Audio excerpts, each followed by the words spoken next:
Seeja Taxila Tamil podcast உங்களை இந்த ஆழமான விவாதத்துக்கு வரவேற்கிறது. வீட்டிலிருந்தபடியே வரிச்சட்ட வழக்குகளை கேட்டு மகிழுங்கள். ஜிஎஸ்டி சட்ட அறிவை மேம்படுத்த சீஜா டாக்ஸ்லா தமிழ் பாட்காஸ்டை தவறாமல் கேளுங்கள். எங்களுடன் இணைந்திருக்க தொடர்பு கொள்ள வேண்டிய எண் 9964886879. வணக்கம்.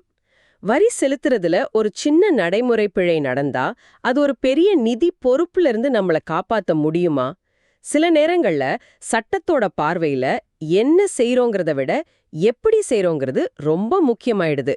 இன்னைக்கு அலகாபாத் உயர்நீதிமன்றத்தோட ஒரு ரொம்ப முக்கியமான தீர்ப்பை வச்சு ஜிஎஸ்டி சட்டத்துல ஒரு சின்ன பேப்பர்ல செஞ்ச தவறு ஒரு 10 லட்சம் ரூபாய் வழக்கையே எப்படி மாத்துச்சுன்னா ஆழமா பார்க்க போறோம். ஆமா, இது வெறும் ஒரு வழக்க பத்தின விவாதம் மட்டும் இல்ல. வரி செலுத்துறவங்களோட உரிமைகள் என்ன, அதிகாரிகளோட கடமைகள் என்ன, அப்புறம் ரொம்ப முக்கியமா இயற்கை நீதினு சொல்றோமே, அந்த கொள்கை நிஜத்துல எப்படி வேலை செய்யுதுன்னு புரிஞ்சுக்க இது ஒரு நல்ல வாய்ப்பு. சரி, நேரா விஷயத்துக்கு வருவோம். இந்த வழக்கின் அடிப்படை என்ன? என்ன நடந்தது முதல்ல? ஒரு வரி செலுத்துபவர், அவருக்கு ஜிஎஸ்டி துறையிலிருந்து ஒரு ஆர்டர் வருது. அதுல வரி, வட்டி, அபராதம்னு எல்லாம் சேர்த்து மொத்தமா சுமார் 10,04,955 ரூபாய் கட்டணும்னு சொல்லியிருந்தாங்க. 10 லட்சம் ரூபாய்? அது ஒரு பெரிய தொகைதான். அவங்க இதை எதிர்த்து கோர்ட்டுக்கு போனாங்க. ஆனா இங்கதான் ஒரு சுவாரஸ்யமான விஷயம் இருக்கு. அவங்க வரியோட அளவையோ இல்ல அபராதத்தோட அளவையோ எதிர்க்கல. என்ன சொல்றீங்க? அப்ப எதை எதிர்த்தாங்க?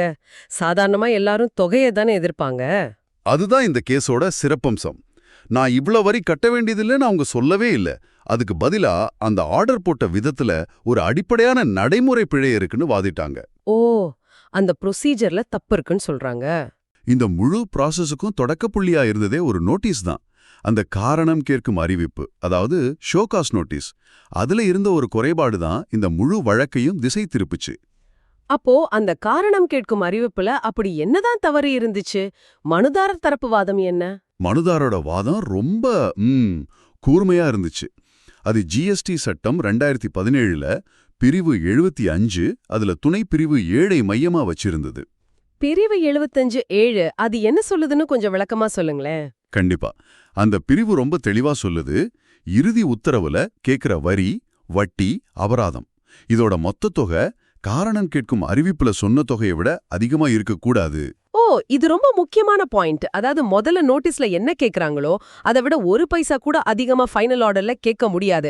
அப்படிதானே? சரியா சொன்னீங்க. இது ஒரு பொன்னான விதி.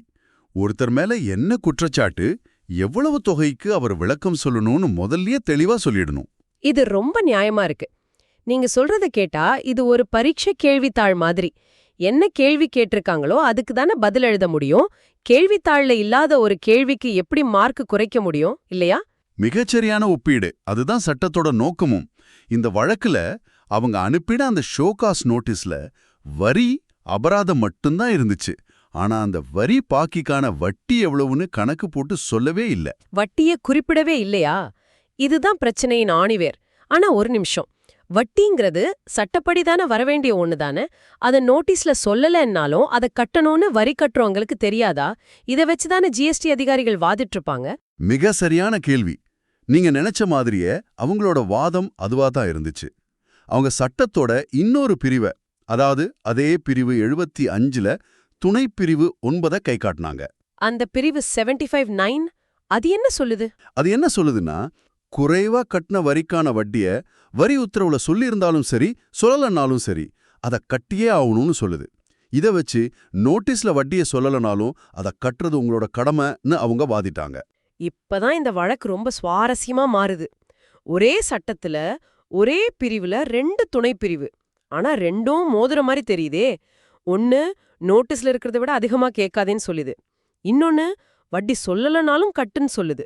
இந்த சட்ட சிக்கல அலகாபாத் உயர்நீதிமன்றம் எப்படி தீர்த்து வச்சது? நீதிமன்றம் இந்த 2 துணை பிரிவுகளுக்கும் நடுவுல இருக்கிற ஒரு முக்கியமான வித்தியாசத்தை ரொம்ப அழகா விளக்குச்சு. இதுதான் இந்த வழக்கின் தீர்ப்புக்கு அடித்தளமே. அது என்ன வித்தியாசம்?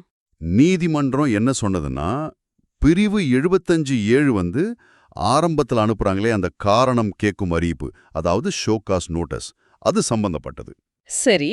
ஆனா பிரிவு 75(9 கடைசியா போடுற உத்தரவு, அதாவது ஆர்டர், அது சம்பந்தப்பட்டது. ரெண்டும் வேற வேற கட்டத்துக்கானது. ஓ, ரெண்டும் ஒரே டாக்குமெண்ட்டுக்கு இல்ல, வெவ்வேறு டாக்குமெண்ட்க்கு. புரியுது. ஆமா, ஒரு ஷோகாஸ் நோட்டீஸோட நோக்கமே உங்க மேல என்ன குற்றச்சாட்டு, நீங்க எவ்வளவு தொகைக்கு விளக்கம் சொல்லணும்னு முழுசா சொல்றதுதான். அப்பதான் அவங்க சரியான பதில தயாரிக்க முடியும். இதுதான் இயற்கை நீதியோட முதல் படி. அந்த இயற்கை நீதிங்கிற வார்த்தைய கொஞ்சம் விளக்க முடியுமா?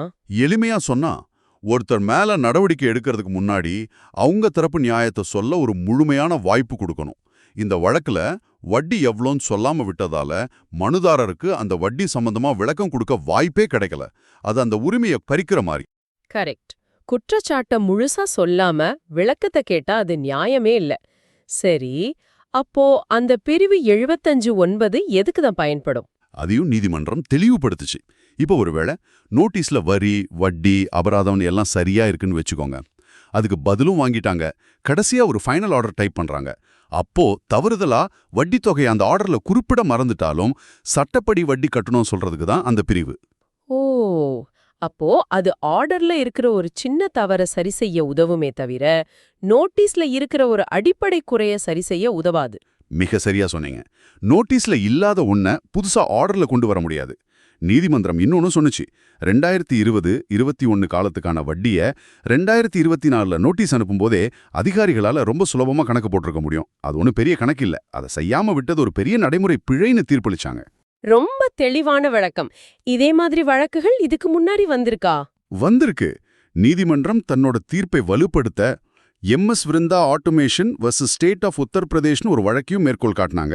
அதுலயும் இதே மாதிரி தான் சொல்லப்பட்டிருக்கு. அப்போ இந்த வழக்கின் இறுதி தீர்ப்பு என்ன? அந்த 10 லட்சம் ரூபாய் ஆர்டர் என்ன ஆச்சு? நீதிமன்றம் சட்ட நடைமுறையை சரியா பின்பற்றாததால ஜிஎஸ்டி அதிகாரி போட்ட அந்த இறுதி உத்தரவையும் அதுக்கு அடிப்படையா இருந்த அந்த ஷோகாஸ் நோட்டீஸையும் முழுமையா ரத்து செஞ்சுட்டாங்க. ஆஹா, இது மனுதாரருக்கு ஒரு பெரிய வெற்றி. அப்போ அவர் இனிமே அந்த பணத்தை கட்ட வேண்டிய அவசியமே இல்லையா? முழுமையா அப்படி சொல்லிட முடியாது. இங்கதான் தீர்ப்புல இன்னொரு முக்கியமான அம்சம் இருக்கு. நீதிமன்றம் அந்த உத்தரவை ரத்து செஞ்சாலும் சட்டத்துக்கு உட்பட்டு ஒரு புது சரியான காரணம் கேட்கும் அறிவிப்பை அனுப்ப அதிகாரிகளுக்கு முழு உரிமை இருக்குன்னு தெளிவுபடுத்திட்டாங்க. ஓ, அப்படியா? அதாவது கேம் இன்னும் முடியல. முதல் ரவுண்ட்ல டெக்னிக்கல் காரணத்துக்காக மனுதாரர் ஜெயிச்சிருக்கார், அவ்வளோதான். கரெக்ட். இப்போ அதிகாரிகள் இந்த தவறுகளை சரி செஞ்சு வட்டி தொகையை எல்லாம் சரியா கணக்கு போட்டு ஒரு புது நோட்டீஸ் அனுப்பி இந்த நடவடிக்கையை முதல்லேருந்து ஆரம்பிக்கலாம். இந்த வழக்கிலிருந்து ஒரு வரி செலுத்துபவரோ இல்ல ஒரு தொழில் முனைவோரோ கத்துக்க வேண்டிய பாடம் என்ன? மிக முக்கியமான பாடம் இதுதான். உங்களுக்கு ஜிஎஸ்டி துறையிலேருந்து ஒரு ஷோ காஸ் நோட்டீஸ் வந்தா அதை ஒரு சாதாரண கடிதமா நினைக்காதீங்க. அது உங்க மேல ஒரு சட்ட நடவடிக்கையோட தொடக்கம். அதை வரிக்கு வரி ரொம்ப கவனமா படிக்கணும். அப்போ அதுல என்னவெல்லாம் முக்கியமா பார்க்கணும்? முதல்ல அதுல சொன்ன காலம் சரியா இருக்கான்னு பாருங்க. ரெண்டாவதா வரி, வட்டி, அபராதம்னு எல்லாத்தையும் தனித்தனியா தொகையோட தெளிவா சொல்லியிருக்காங்களான்னு பாருங்க.